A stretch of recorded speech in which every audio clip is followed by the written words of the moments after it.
ابن شہاب نے بیان کیا اور مجھے عبد الرحمن بن مالک مدلجی نے خبر دی، وہ سراقہ بن مالک بن جاشم کے بھتیجے ہیں، کہ ان کے والد نے انہیں خبر دی اور انہوں نے سراقہ بن جاشم رضی اللہ عنہ کو یہ کہتے سنا کہ ہمارے پاس کفار قریش کے قاصد آئے اور یہ پیشکش کی کہ رسول اللہ صلی اللہ علیہ وسلم اور حضرت ابو بکر رضی اللہ عنہ کو اگر کوئی شخص قتل کر دے یا قید کر لائے تو اس ہر ایک کے بدلے میں 100 اونٹ دیے جائیں گے۔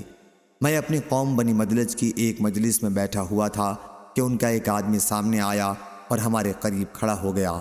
ہم ابھی بیٹھے ہوئے تھے، اس نے کہا، سراقہ ساحل پر میں ابھی چند سائے دیکھ کر آ رہا ہوں، میرا خیال ہے کہ وہ محمد اور ان کے ساتھی ہی ہیں صلی اللہ علیہ وسلم۔ سراقہ رضی اللہ عنہ نے کہا، میں سمجھ گیا اس کا خیال صحیح ہے، لیکن میں نے اس سے کہا کہ وہ لوگ نہیں ہیں، میں نے فلاں فلاں آدمی کو دیکھا ہے، ہمارے سامنے سے اسی طرف گئے ہیں۔ اس کے بعد میں مجلس میں تھوڑی دیر اور بیٹھا رہا اور پھر اٹھتے ہی گھر گیا اور اپنی لونڈی سے کہا کہ میرے گھوڑے کو لے کر ٹیلے کے پیچھے چلی جائے اور وہیں میرا انتظار کرے۔ اس کے بعد میں نے اپنا نیزہ اٹھایا اور گھر کی پشت کی طرف سے باہر نکل آیا۔ میں نیزے کی نوک سے زمین پر لکیر کھینچتا ہوا چلا گیا اور اوپر کے حصے کو چھپائے ہوئے تھا۔ سراقہ یہ سب کچھ اس لیے کر رہا تھا کہ کسی کو خبر نہ ہو، ورنہ وہ بھی میرے انعام میں شریک ہو جائے گا۔ میں گھوڑے کے پاس آ کر اس پر سوار ہوا اور سوا رفتاری کے ساتھ اسے لے چلا، جتنی جلدی کے ساتھ بھی میرے لیے ممکن تھا۔ آخر میں نے ان کو پا ہی لیا۔ اسی وقت گھوڑے نے ٹھوکر کھائی اور مجھے زمین پر گرا دیا، لیکن میں کھڑا ہو گیا اور اپنا ہاتھ ترکش کی طرف بڑھایا۔ اس میں سے تیر نکال کر میں نے فال نکالی کہ آیا میں انہیں نقصان پہنچا سکتا ہوں یا نہیں۔ فال اب بھی وہ نکلی جسے میں پسند نہیں کرتا تھا، لیکن میں دوبارہ اپنے گھوڑے پر سوار ہو گیا اور تیروں کے فال کی پرواہ نہیں کی۔ پھر میرا گھوڑا مجھے تیزی کے ساتھ دوڑائے لیے جا رہا تھا۔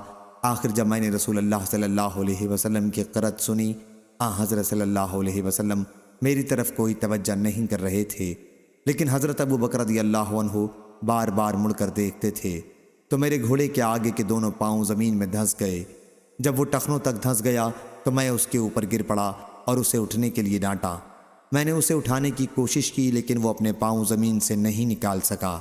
بڑی مشکل سے جب اس نے پوری طرح کھڑے ہونے کی کوشش کی تو اس کے آگے کے پاؤں سے منتشر سا غبار اٹھ کر دھوئیں کی طرح سامان کی طرف چڑھنے لگا۔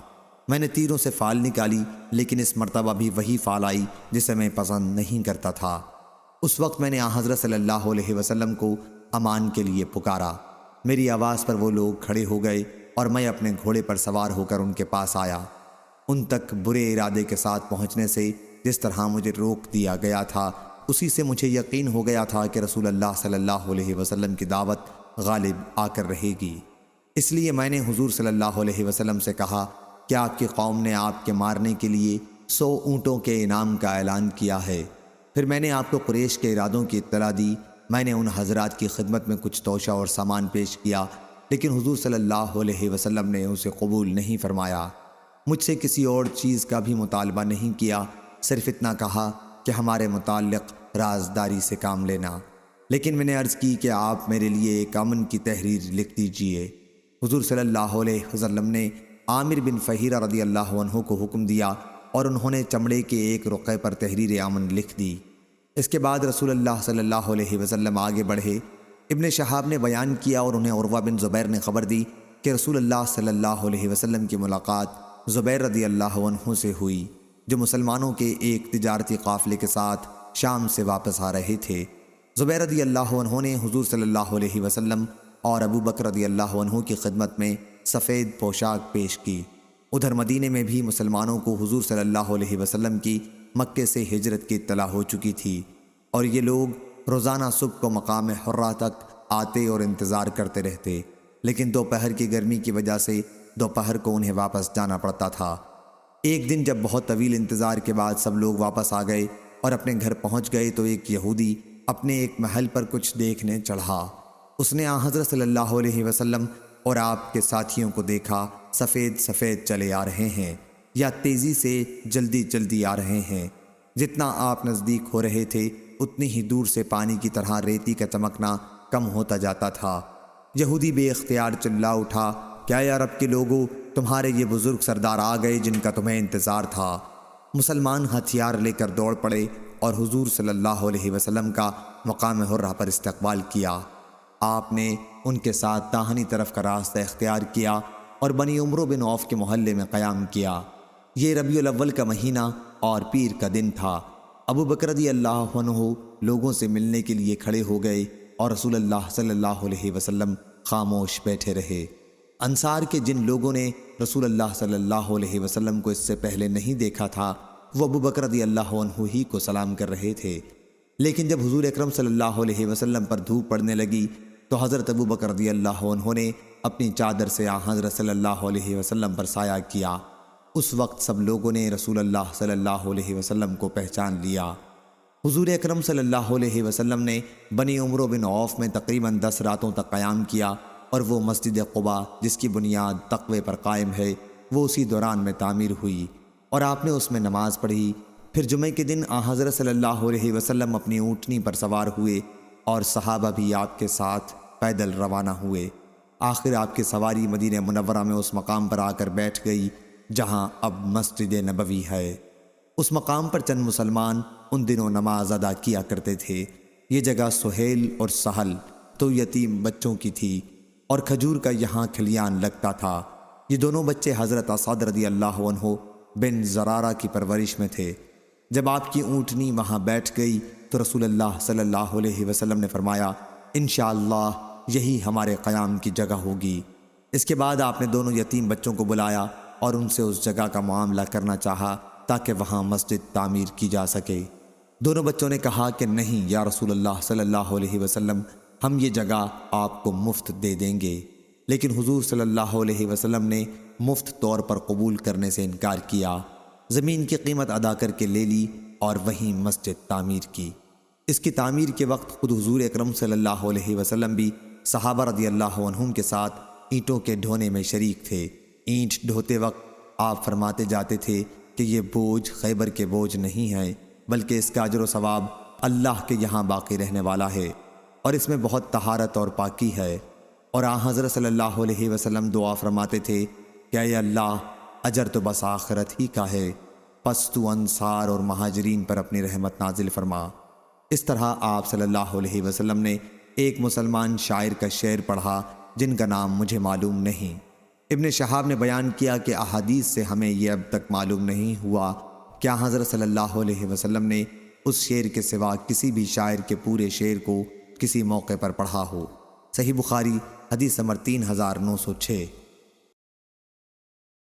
اسامہ نے بیان کیا، کہا ہم سے ہشام بن عروہ نے بیان کیا، ان سے ان کے والد اور فاطمہ بنت منذر نے، اور ان سے اسماء رضی اللہ عنہا نے، کہ جب نبی کریم صلی اللہ علیہ وسلم اور حضرت ابو بکر رضی اللہ عنہ مدینہ ہجرت کر کے جانے لگے تو میں نے آپ دونوں کے لیے ناشتہ تیار کیا۔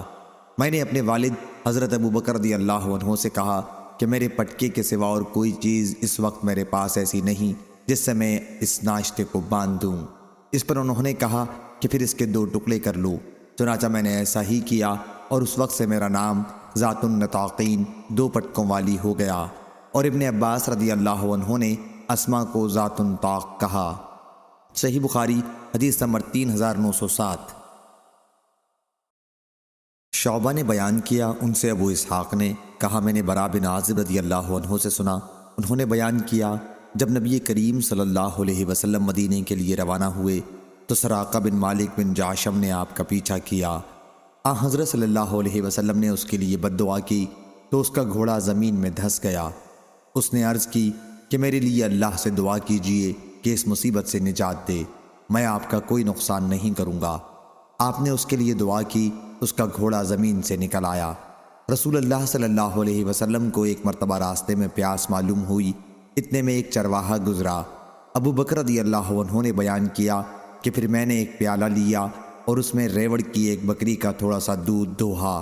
وہ دودھ میں نے آپ کی خدمت میں لا کر پیش کیا، جسے آپ نے نوش فرمایا کہ مجھے خوشی حاصل ہوئی۔ صحیح بخاری حدیث نمبر 3908۔ ابو اسامہ نے بیان کیا، ان سے ہشام بن عروہ نے، ان سے ان کے والد نے، اور ان سے حضرت اسماء رضی اللہ عنہا نے کہ عبداللہ بن زبیر رضی اللہ عنہ ان کے پیٹ میں تھے۔ انہی دنوں جب حمل کی مدت بھی پوری ہو چکی تھی، میں مدینہ کے لیے روانہ ہوئی۔ یہاں پہنچ کر میں نے قبا میں پڑاؤ کیا اور یہیں عبداللہ رضی اللہ عنہ پیدا ہوئے۔ پھر میں انہیں لے کر رسول کریم صلی اللہ علیہ وسلم کی خدمت میں حاضر ہوئی اور آپ کی گود میں اسے رکھ دیا۔ حضرت صلی اللہ علیہ وسلم نے ایک کھجور طلب فرمائی اور اسے چبا کر آپ نے عبداللہ رضی اللہ عنہ کے منہ میں اسے رکھ دیا۔ چنانچہ سب سے پہلی چیز جو عبداللہ رضی اللہ عنہ کے پیٹ میں داخل ہوئی وہ حضور اکرم صلی اللہ علیہ وسلم کا مبارک لعاب تھا۔ اس کے بعد آپ نے ان کے لیے دعا فرمائی اور اللہ سے ان کے لیے برکت طلب کی۔ عبداللہ رضی اللہ عنہ سب سے پہلے بچے ہیں جن کی پیدائش ہجرت کے بعد ہوئی۔ زکریا کے ساتھ اس روایت کے مطابق خالد بن مخلد نے کی ہے، ان سے علی بن مسہر نے بیان کیا، ان سے ہشام نے، ان سے ان کے والد نے اور ان سے حضرت اسماء رضی اللہ عنہا نے کہ جب نبی کریم صلی اللہ علیہ وسلم کی خدمت میں حاضر ہونے کو نکلیں تو وہ حاملہ تھیں۔ صحیح بخاری حدیث نمبر 3909۔